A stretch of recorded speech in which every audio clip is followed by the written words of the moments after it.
ప్రదక్షిణార్థులు అందరు మంచిగా రానులా నేనైతే మంచిగున్నా మరి ఆలస్యం చేయకుండా షురు చేసేద్దాం లచ్చక ముచ్చట్లు. జీవితంలో చాలా అనుకుంటాం, అనుకున్నాయన్ని అయితే చెప్పురి అయినా గది మనతోని అయ్యే పనేనా అని కొందరు లక్ష్యం కోసం కొందరు గట్టిగా ప్రయత్నం చేయకుండానే నారాజు అయ్యేటట్టు చేస్తారు. ఇంకొందరు ఉంటారులా ఏదేమన్నా కానీ అనుకున్నది కావాల్సిందే సాధించి తీరాలి అని చెప్పి పట్టిన వట్టు గట్టిగా పట్టి ఆఖరికి సాధించి తీరుతారు. ఇగో సేమ్ గిట్లనే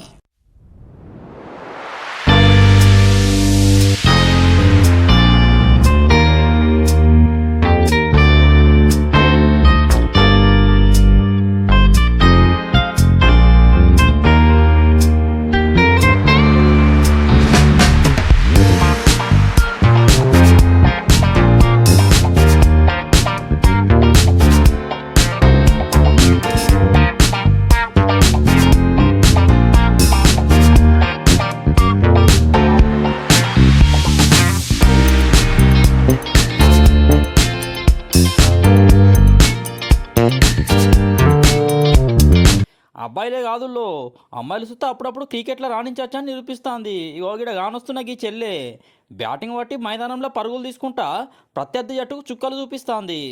రాష్ట్ర జాతీయ పోటీలలో పరుగుల వరద వారిస్తుంది.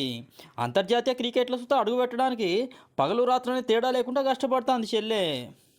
ఇక ఈ చెల్లె పేరు అంజలి, ఖమ్మం జిల్లా మేడిపల్లి ఉంటుంది. అయ్యవాళ్ళు ప్రసాదు లక్ష్మి. అయ్య ప్రసాదు ఆటో నడుపుకుంటా కుటుంబాన్ని పోషిస్తాడు. ఇక ఇది ఇట్లుంటే చిన్నప్పటి సందే అంజలి అనే ఈ చెల్లెకు క్రికెట్ అంటే చాలా కాయిషట. బిడ్డకు క్రికెట్ మీద కాయిషను కనిపెట్టిన వాళ్ళ నాన్న ప్రసాదు క్రికెట్లో ఇంకింత ఆరిదేరేటట్టు ఉన్న ఊరును ఇడిచిపెట్టి కుటుంబంతో జిల్లా కేంద్రానికి పోయిండు.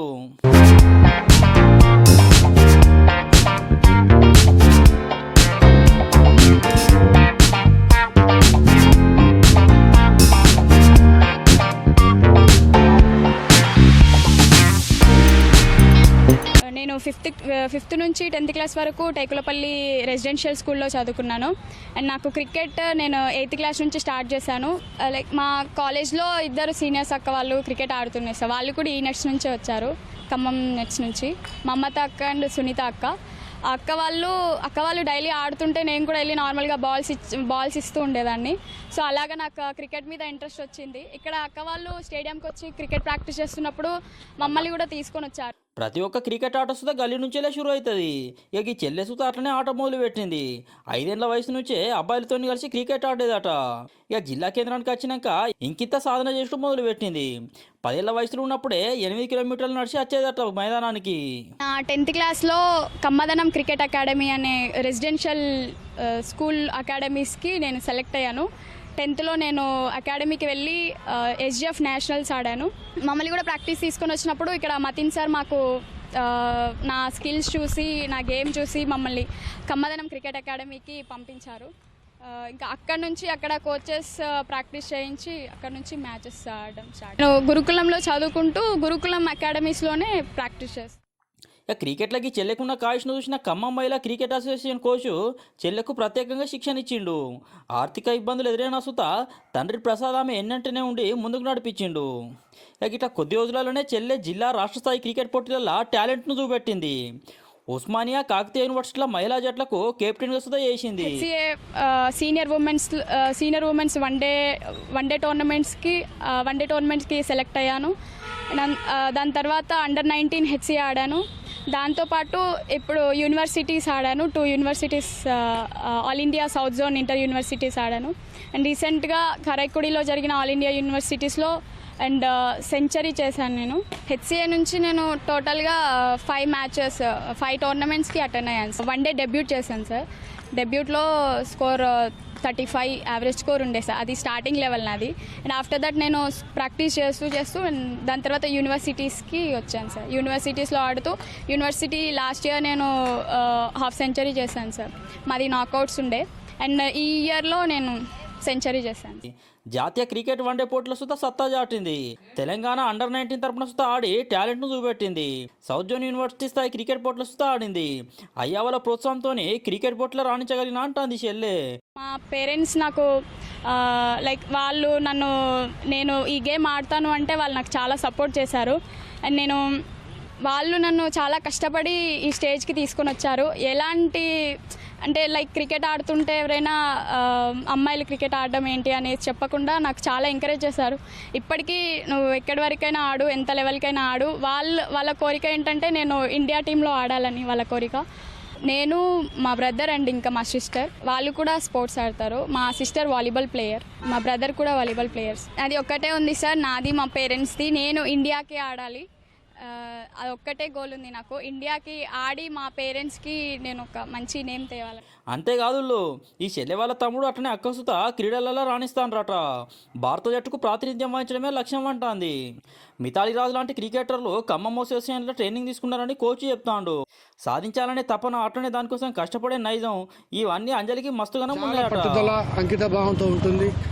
ఇప్పుడు అంటే చాలామంది పరిచయాలైన ఒక 5 కిలోమీటర్లు నడిచి వచ్చేది ఈ అమ్మాయి. సరిగా పోషణ వాళ్ళ నాన్నగారు ఆటో డ్రైవరు, వాళ్ళ బాబాయ్ కూడా ఉండే. చాలా కష్టపడి ఈ అమ్మాయిని అండర్-17 కానీ 19 కానీ నేషనల్ ఆడిచ్చారు. దాని తర్వాత యూనివర్సిటీ కూడా రీసెంట్లీ ఆడింది. యూనివర్సిటీలో కూడా ఉస్మానియా యూనివర్సిటీ కెప్టెన్ కూడా చేసింది.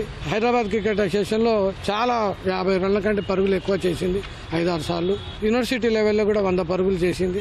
అక్కడనే ఆమెకి క్యారియర్ కొంచెం గుర్తింపు వచ్చేసింది. ఈ మధ్యలో అక్కడ బెస్ట్ అవార్డు కూడా ఈ పాపకు వచ్చేసింది. కాబట్టి మేమంతా అమ్మాయికి కొంచెం పుషింగ్ చేయాలనే ఉద్దేశం మీద మేము ఇక్కడ మళ్ళీ ఖమ్మంలో ఎప్పుడు వచ్చినా కూడా మన నెట్లో వచ్చి ఆడుతుంటుంది.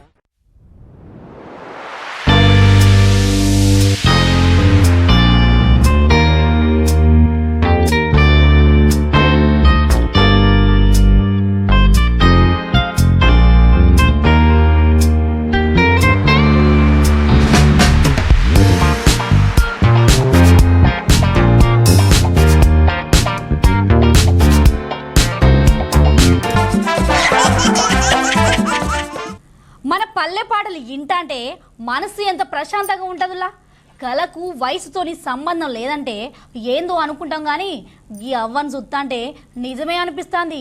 అంత మంచిగా పాడుతుంది. మరి ఈ అవ్వ పాటలు మీరు కూడా ఇన్నులే. మరి మొత్తానికి కళకు వయసుతో సంబంధం లేదంటారు.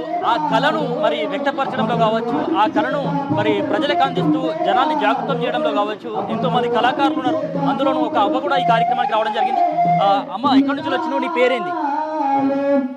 భూపాలపల్లి మండలం, జయశంకర్ జిల్లా, గ్రామం నాగారం. నా పేరు కుంభకుమరమ్మ. అంటే ఈ పాటలు ఎప్పటి నుంచి పాడుతున్నావు?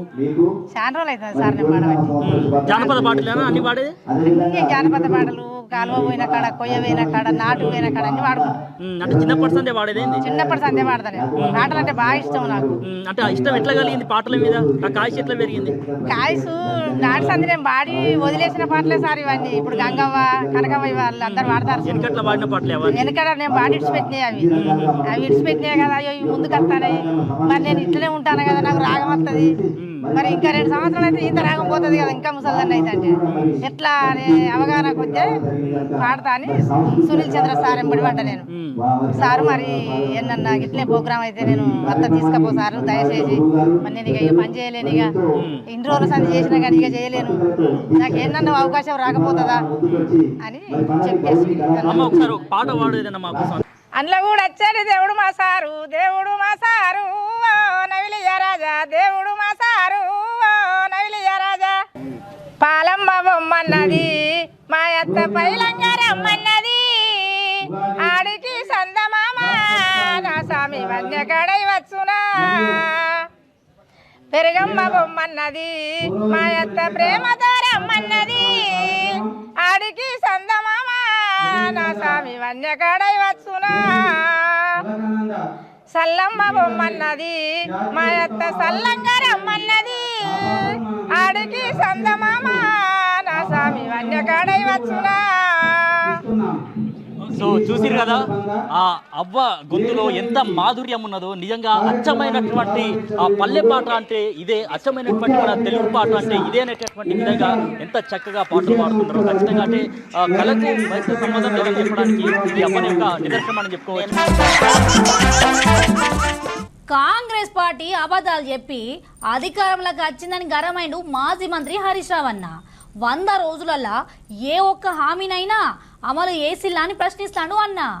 అనేది మనకు బాగా అచ్చి వచ్చిన గడ్డ గణేష్ గడ్డ.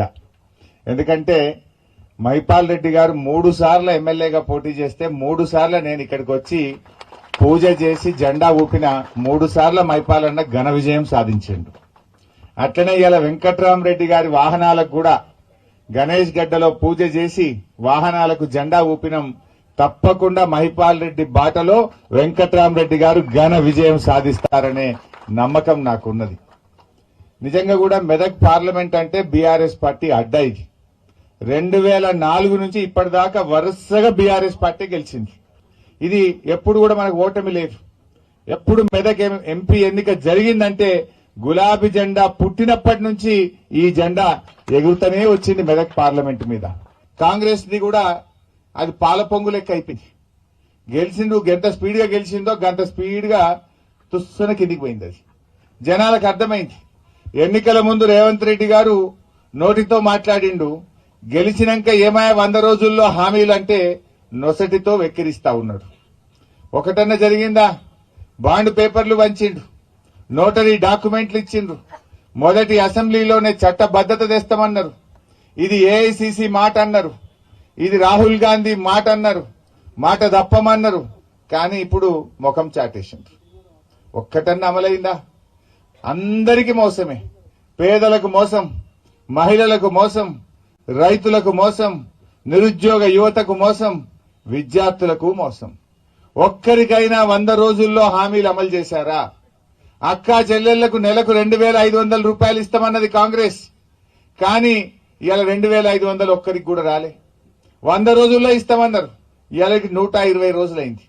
నీ ప్రభుత్వం వచ్చి 120 రోజులైనా ఏ అక్కా చెల్లెకు కూడా ఇవాళ 2,500 రాలేదు.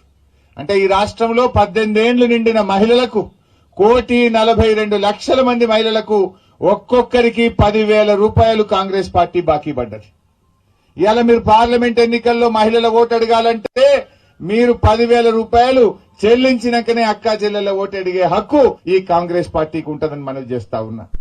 పేదలు, నిరుద్యోగుల, మన నిరుపేదలైనటువంటి వృద్ధులు, వికలాంగులు, ఆసరా పెన్షన్లు వచ్చే వాళ్లకు 4,000 పెన్షన్ ఇస్తామన్నారు.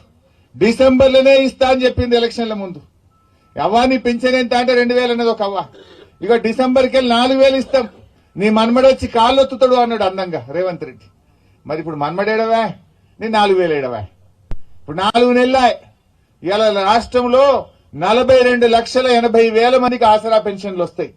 వృద్ధులు, వితంతువులు, వికలాంగులు, నేత గీత కార్మికులు, బీడీ కార్మికులు, ఇవాళ వాళ్ళందరికీ 42 లక్షల మందికి ఒక్కొక్కరికి 8,000 బాకీ పడ్డది కాంగ్రెస్ పార్టీ. మీ అందరి ఆశీర్వాదం కావాలని ఈ రోజు మైపాలన్న ఆధ్వర్యంలో ఏదైతే మనం వ్రతాల పూజా కార్యక్రమం పెట్టుకున్నామో అశేష జనం పూజ అనుకుని వచ్చాం. కానీ ఇక్కడ అశేష జనం మీ అందరి దీవెనలు నాకున్నాయి. మీరందరూ కూడా ఒక మనస్ఫూర్తితో ఇవాళ పూజా కార్యక్రమాలు నిర్వహించుకున్న తర్వాత మన మైపాలన్న గారి ఆధ్వర్యంలో హరీష్ అన్న గారి సూచనల మేరకి ఏదైతే కార్యక్రమాలు చేసుకుంటా ఉన్నామో అవన్నీ కూడా విజయవంతం చేయాలని చెప్పి ఈ ప్రదేశం ఏదైతే ఉందో మెదక్ పార్లమెంట్ నియోజకవర్గంలో 11 సంవత్సరాలు ఒక అధికారిగా పనిచేసిన అనుభవం ఉంది.